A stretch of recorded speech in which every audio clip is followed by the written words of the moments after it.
in color. The continuing story of Peyton Place.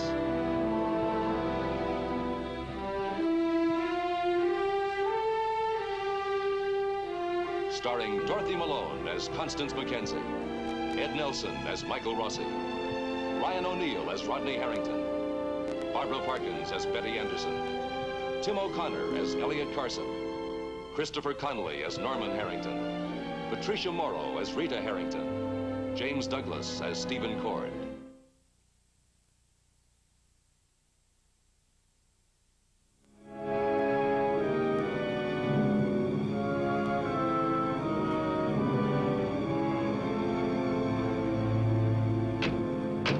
Since Allison Mackenzie disappeared, there has been no clue. The police investigation has been reduced to routine. But in the mind of Allison's father, Elliot Carson, every day that passes without a trace of her builds a private agony. I can't let you talk to my client. I just can't. Okay, but you can talk to your client on my behalf. I mean, you can talk to him frankly, talk to him as his attorney. Maybe you can get him to talk to you. Turn him around, twist him around, pull it out of him, then pass on whatever he says to you. Well, that's one way of putting it, yeah. You're asking me to handle my own client. I'm asking you, Steve, as a human being, to find out if your client can remember anything else about his last conversation with Allison. I mean, something just might come to mind. I'm the man's attorney. I'm representing him. You're protecting him. Of course. Look, you know Allison. Your wife knows Allison. Surely you think enough of her to help me. You may not believe this now, but I'm very fond of your daughter, and I'm very upset by what happened. But I will not compromise Lee Weber. For Allison, for you, for anybody.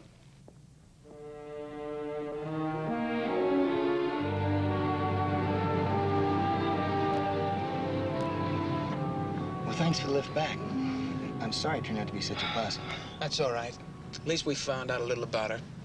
You know, I'm thinking of heading back there. Now? Yeah. You know, Rachel was known all over that farming country, and I can't help thinking that maybe they knew Allison, too.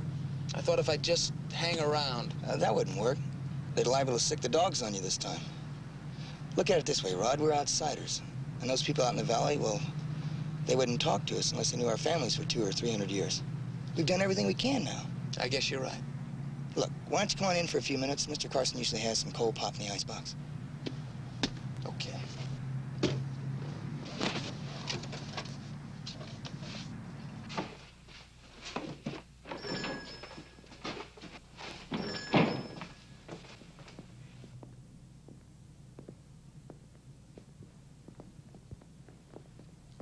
Hey, we have elves.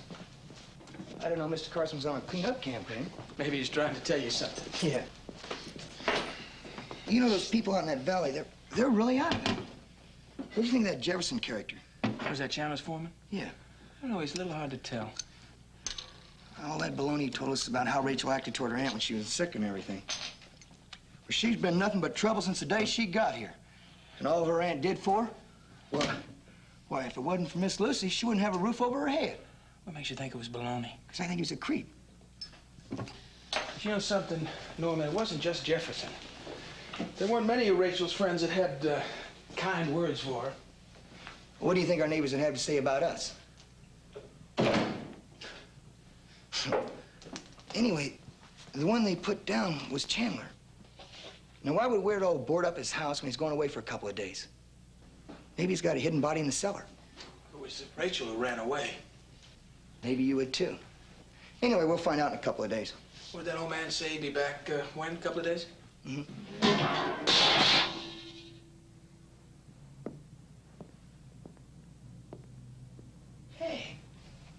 Hey, we have elves. Rachel. Rachel? Oh, no. What'd you do, break in? Hold it. Let me go. Oh, not this time. Now, you're gonna tell me what you know about Allison, and you're gonna do it right now. Let go. Look at me, Rachel.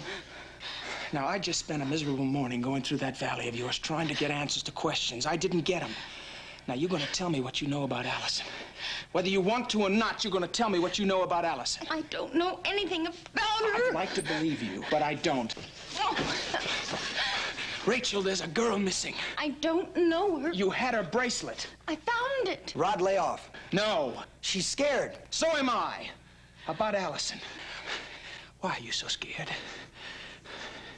Rachel, nobody wants to hurt you. All we do is want to know about Allison. Now, you know something. And whatever it is, it's frightening you a lot.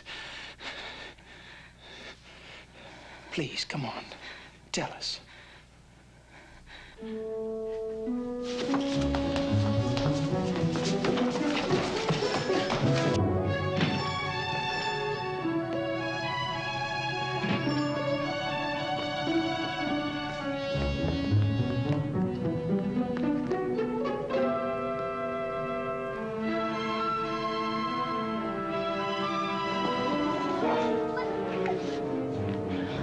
All right, now, come on. Let go. Let me go. Hey, what's going on here? Brad, here, stop that. Come on. Brad. Now, here she is. Oh. The girl you're supposed to be looking for. The one from the hospital? Right. Take her, will you? Out. Rachel, you stop. Brother, now listen, let her go. Mr. Take it easy. Carson. No one's gonna hurt you. Then let her go. I wish I could. It's all right. It's all right, Mr. Rachel. Carson, no, It's all right. Now, easy. See? Now you've got this hardened criminal. What are you going to do with her?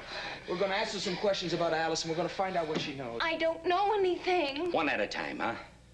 Are you a minor? She doesn't know, and I couldn't find any record on it. Well, that's going to complicate things. Why? Well, we haven't the facilities for this kind of thing. Then let me take her for now. I'll be responsible. No, I can't do that. Now, what are you going to do? Nothing. Not until I talk to Mr. Fowler. That's his department.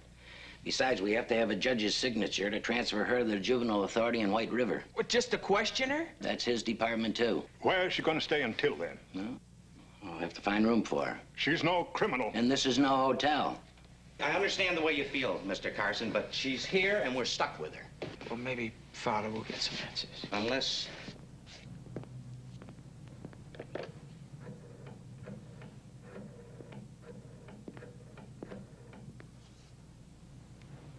Hello? Mr. Jefferson? Yes. This is Sergeant Goddard again. What did you have to go and do that for? Any word on Mr. Chandler yet? I promised her that I'd help her, Well, would you Yeah, tell and I him promised that, myself we're I'd do what holding I his could to niece down find at the police Allison. station? even to locking up a poor, frightened little girl. Thank you. Thank you, Mr. Jefferson. Well, everything's going to be all right, Rachel. Your uncle will be here in a couple of days, so we won't have to send you to... Rachel! Rachel! Come back here! Hey, beautiful. You wait till I slip away from this guy and I'll go with you. Let go of him. Oh, you can't have him all, golden boy. Put her in my office and get him out of here. Say hello to Sandy for me.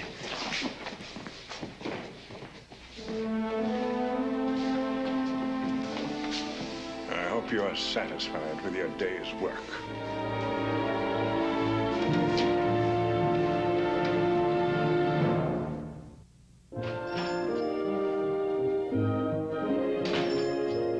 Doctor's hospital? I'd like to speak to Dr. Rossi, please. I'll try and locate him. Hold, please. Yes, ma'am. Would you hurry, please? Well, I finally caught up with you. Oh, hi, Dad. You're more difficult to see than the bank president.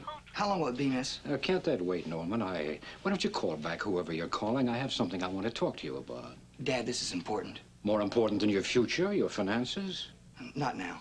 I've arranged for a loan for you, Norman. I'm going to see you through college. Hold, please. Yes, ma'am. I'll hang on. You're going to do what?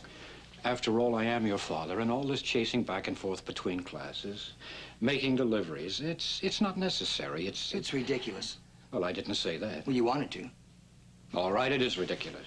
Well, let's face it, Dad. You have a ridiculous son. How can he make a simple phone call? I didn't come here to joke, Norman. I've arranged to borrow some money. I want to help you. Okay, Dad, but would you let me finish this phone call first, please? All right, Norman, I can see I've wasted my time, as usual. Save your money. I'm a very bad investment, Dad. I've come to the same conclusion. I'm trying to locate Dr. Rossi. Look, miss. Yeah, you told me to hold the line. I've been holding it so long, I'm getting a cramp in my arm. How long does it take to trace down a doctor? I'm sorry, sir. I can't locate Dr. Rossi. Forget it. Can he call you back? No, tell Dr. Rossi that Rachel Wells has been found. She's in the police station. Thank you. Police station?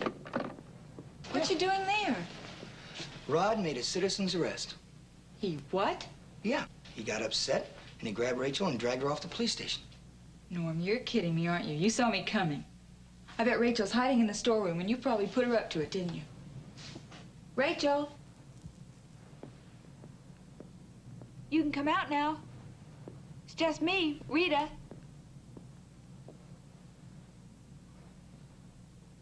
Okay, she's not in the storeroom.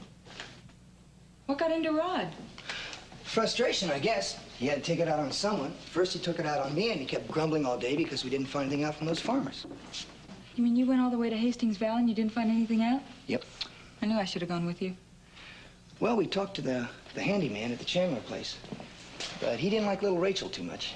He said she was nothing but trouble, and she was ungrateful. He was all for Chandler, though. Maybe you don't understand.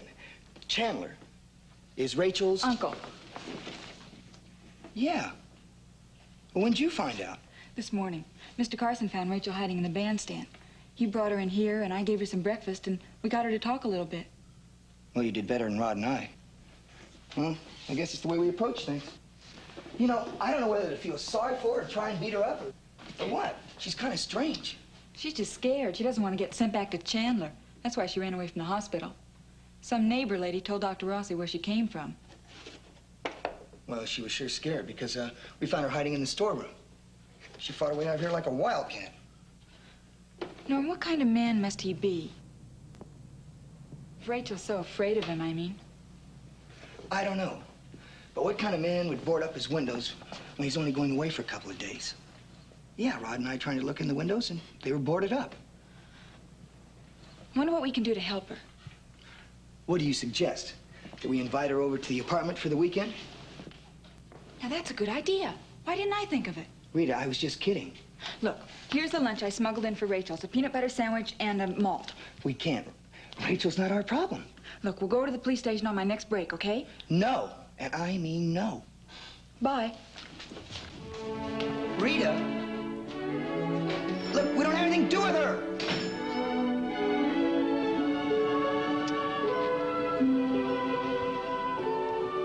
Hey, Betty. Oh, hello, Sandy. You look real sharp. What is that, one of those new synthetics? Oh, it's a blend.